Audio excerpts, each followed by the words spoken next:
जय गौ माता वंदे मातरम ज्योतिर्मय गौरी सेवा संस्थान में आपका हार्दिक स्वागत है।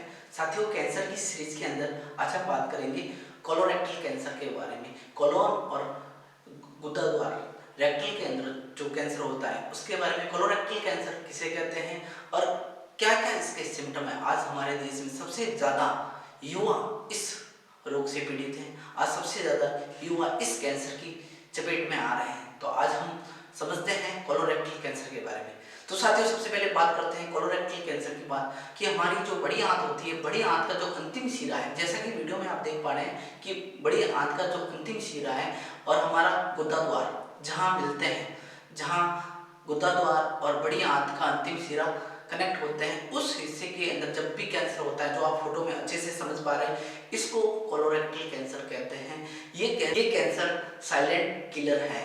मतलब ये कैंसर हो भी जाएगा first stage, second stage, third stage, लेकिन आपको पता नहीं चलेगा क्योंकि इसके जो सिम्टम है वो इस तरह के सिम्टम हैं जो आपको सामान्य लगते हैं।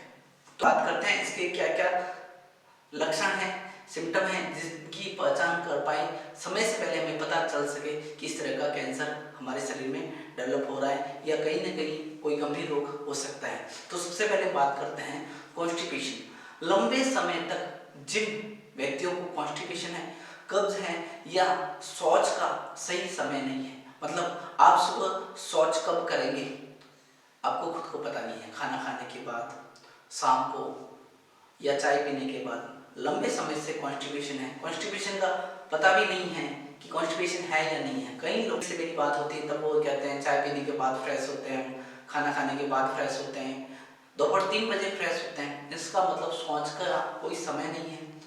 इसके कारण ये कैंसर हो सकता है। अगर लंबे समय से कॉन्स्टिपेशन है तो इस तरीके का कैंसर हो सकता है। उसके बाद जब मल हार्ड आता है, इसके साथ लूज मोशन, कभी तो मल आपको हार्ड आएगा, उसके बाद कभी कभी लूज मोशन हो सकता है। ये अगर लंबे समय से है तो हो सकता है कोलोरेक्टल कैंसर हो।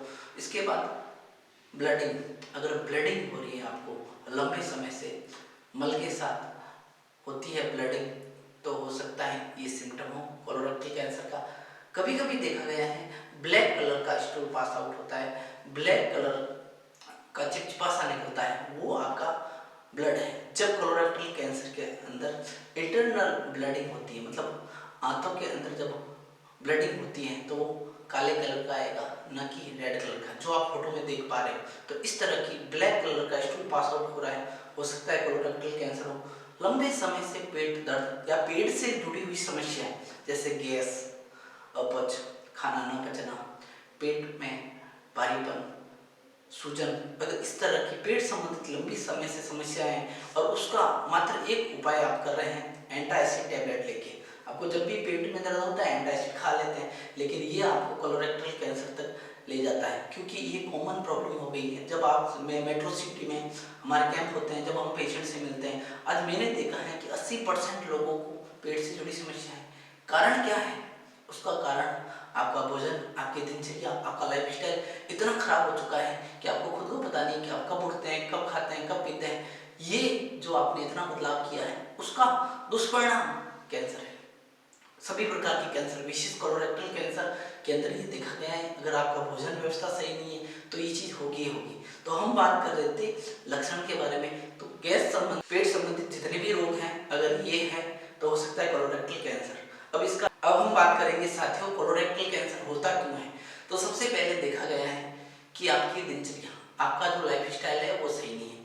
कब उठते हैं, कब खाते हैं, कब शौच करेंगे, आपका समय तय नहीं है, तो आपको ये रोग होगा और आप निरोगी कभी नहीं रहेंगे। कहीं ना कहीं कोई ना कोई रोग आपको जरूर होगा। और कोलोरेक्टल कैंसर में देखा गया है कि शौच का अगर समय सही नहीं है, लंबे समय से कॉन्स्टिपेशन है, तो इसका प्रमुख कारण ये रहता है कि आपको कोलोरेक्टल कैंसर हो सकता है। उसके बाद आपका भोजन, आपकी जो भोजन की व्यवस्था है वो आपने ऐसी कर दी है कि फास्ट फूड, पैकिंग फूड, जितना भी कूड़ा कचरा आप खा रहे हैं, डेयरी प्रोडक्ट के अंदर सिंथेटिक डेयरी प्रोडक्ट। मैं जब भी बात करता हूँ देशी गौ माता का, देशी गौ माता के जो गौवी है वो आज इस कलयुग में अमृत तुल्य है, इनका सेवन करना चाहिए। लेकिन आप जो खा रहे हैं वो सिंथेटिक डेयरी प्रोडक्ट खा रहे हैं, जिससे कैंसर ही होना है, अलग अलग तरह के कैंसर होने हैं, जिससे रोग प्रतिरोधक क्षमता कमजोर होती है, आपका इम्यूनिटी सिस्टम वीक होता है। तो इस तरह के सिंथेटिक डेयरी प्रोडक्ट ना खाएं। उसके बाद बात करते हैं रिफाइंड रिफाइंड फूड, जितने भी रिफाइंड फूड खा रहे हैं ये जहर है। तो आपके भोजन में जहर है तो आपको कोई भी कैंसर हो सकता है। तो कोलोरेक्टल कैंसर तो एक आम बात है, तो आपके भोजन में बदलाव करें। कई बार ये कैंसर जेनेटिक हो सकता है। हाँ जी, अगर आपके पीढ़ी में आपके माता की साइड में और आपके पिता की साइड में, जैसे नाना नानी दादा दादी, अगर इस साइड कहीं भी किसी भी तरह का कोई भी कैंसर पहले हुआ है तो हो सकता है कि आपको कोलोरेक्टल कैंसर हो या अन्य तरह का कैंसर हो। अगर जेनेटिक कैंसर को आपको अच्छे से समझना है, जेनेटिक कैंसर की चेन को तोड़ा जा सकता है, जेनेटिक कैंसर ठीक हो सकता है, उसके लिए आई बटन पे क्लिक करें आप। इसके बाद बात करते हैं इसकी ट्रीटमेंट की। तो पंचगव्य से इसकी चिकित्सा पूर्ण रूप से संभव है। अगर आपको इस तरह के कोई भी सिम्टम्स हो रहे हैं, लंबे समय से कॉन्स्टिपेशन है, तो इसको इग्नोर ना करें, आप संस्थान में संपर्क करें।